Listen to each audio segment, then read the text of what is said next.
Sabe aquela imagem que a gente tem da igreja primitiva? Aquela coisa quase perfeita, cheia de milagres, todo mundo unido? Pois é. Hoje a gente vai mergulhar numa história que mostra o outro lado. Como essa comunidade que parecia ideal lidou com uma crise interna gigantesca, uma crise que ameaçou rachar tudo ao meio. E isso já começa com uma pergunta na nossa cara. Uma comunidade que parece perfeita pode ter problemas? A resposta que o livro de Atos dos Apóstolos nos dá é um sonoro e gigantesco sim. E o mais legal é que a forma como eles resolveram isso é uma lição poderosa para qualquer grupo em qualquer tempo. Então vamos lá. O cenário é Jerusalém. A igreja está bombando, crescendo de um jeito explosivo, com milhares de pessoas se convertendo. A comunhão é super intensa, as pessoas dividem o que têm. Parece um sonho, né? Só que, por baixo de todo esse sucesso, um problema bem sério estava, digamos, fermentando. E olha que interessante, o conflito não começou com um grito, uma briga aberta ou uma heresia. Começou de um jeito muito mais sutil e, por isso mesmo, muito mais perigoso, com uma murmuração. Sabe aquele descontentamento que vai passando de boca em boca, quase um sussurro, mas que tem o poder de corroer por dentro a unidade que era a maior marca daquela galera. Para a gente entender a raiz do problema, a gente precisa saber que a igreja era formada por dois grupos culturais bem diferentes. De um lado, você tinha os judeus hebreus. Eram os nativos ali da Palestina, que falavam aramaico e eram super ligados às tradições locais. Do outro lado, os judeus helenistas. Eles vinham de outras partes do Império Romano, falavam grego e, claro, tinham uma influência da cultura grega. Importante, todos criam em Jesus, mas a bagagem cultural deles era bem distinta. E foi aqui que o caldo entornou. O problema era bem específico. As viúvas do grupo helenista, que já eram as pessoas mais vulneráveis, estavam sendo deixadas de lado na distribuição diária de comida. Talvez não fosse por maldade, sabe? Podia ser um preconceito que ninguém percebia ou só uma falha de organização. Mas o resultado era o mesmo. Uma injustiça social estava acontecendo bem ali, no coração da igreja. A reação dos apóstolos a essa murmuração poderia ter sido um desastre total. Eles podiam ter ignorado, podiam ter culpado quem estava reclamando, ou pior, tentado resolver tudo sozinhos. Mas não. Em vez disso, eles agiram com uma sabedoria que, sinceramente, é uma verdadeira aula de liderança. O raciocínio deles foi mais ou menos assim. Olha, não faz sentido a gente abandonar a pregação da palavra de Deus para ficar servindo mesas. Nós vamos focar na oração e no ministério da palavra. Atenção! Eles não diminuíram a importância do problema. Servir às mesas, ou seja, cuidar das necessidades práticas do povo, era fundamental. Mas eles também sacaram que não podiam abandonar o chamado principal deles. Largar uma coisa para fazer a outra só ia criar um problema novo. Então a estratégia que eles usaram foi simplesmente genial. A gente pode resumir em 4 passos. Primeiro, eles reconheceram o problema, olharam para ele de frente. Segundo, mantiveram o foco na missão deles. Terceiro, eles delegaram a solução para a própria comunidade, falando: escolham vocês aí um pessoal para cuidar disso. E quarto, eles capacitaram esses novos líderes, criando na prática uma nova estrutura de serviço na igreja. E foi assim que nasceu o que a gente conhece hoje como diaconia. E é muito importante entender isso aqui. Não se tratava de criar um cargo inferior ou uma segunda classe de líderes. A palavra grega diaconia quer dizer simplesmente serviço.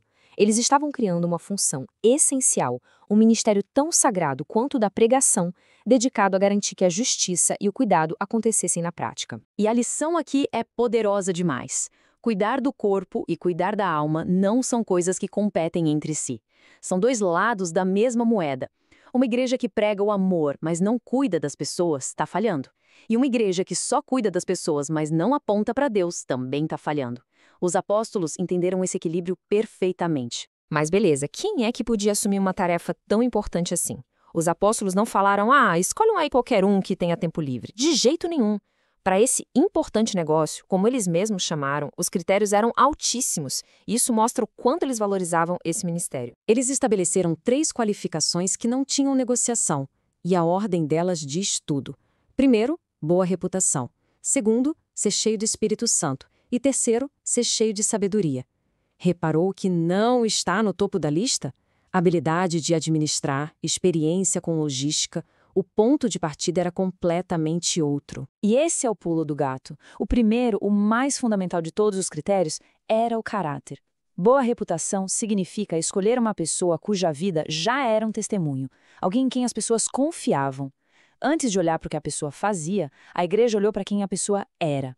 O serviço para eles não começava nas mãos, começava no coração. E ser cheio do Espírito e de sabedoria? Isso não era só sobre ter experiências místicas, não. Significava ter sensibilidade para ouvir o que Deus queria, ter discernimento para resolver conflitos delicados, ter compaixão de verdade pelos mais frágeis e, claro, ter o equilíbrio para agir de um jeito justo e que funcionasse. Era a mistura perfeita do poder de Deus com o bom senso prático. Certo. E qual foi o resultado de tudo isso? Quando a igreja teve a coragem de encarar o seu problema de frente, com sabedoria, com justiça e dependendo de Deus, as consequências foram, assim, espetaculares. O resultado imediato foi triplo. A crise foi resolvida e aquela murmuração acabou. Os apóstolos puderam voltar a focar na missão principal deles. E, talvez o mais importante de tudo, a unidade da igreja foi restaurada e ficou ainda mais forte. Aquilo que ameaçava dividir, no final das contas, acabou unindo ainda mais. Mas o efeito não parou por aí. O texto bíblico usa uma palavra muito forte para descrever o que aconteceu em seguida. A igreja não apenas cresceu, ela se multiplicava. O texto faz a conexão de forma direta. Crescia a palavra de Deus e em Jerusalém se multiplicava muito o número dos discípulos. Você percebe? O crescimento explosivo aconteceu depois que eles resolveram um problema interno.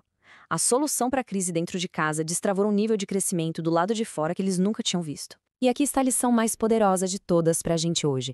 A saúde espiritual de uma comunidade está diretamente ligada a como ela pratica a justiça social.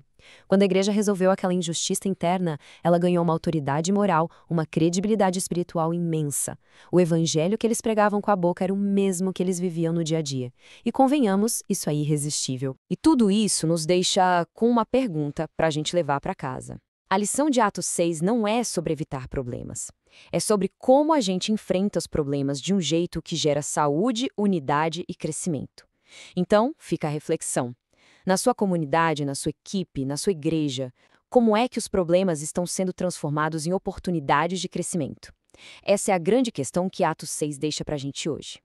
Você é professor da EBD? Venha ser membro do canal Descomplicando a Teologia. Toda semana os membros recebem subsídios teológicos, slides, explicação por escrito, dinâmica digitada, plano de aula, videochamada, leitura diária, atividade online e em PDF, mapa mental, grupo VIP, ideias para o encerramento do trimestre e apresentações, simulados, certificados, WhatsApp 73 98141 8544. Pastor Giovanni Santos.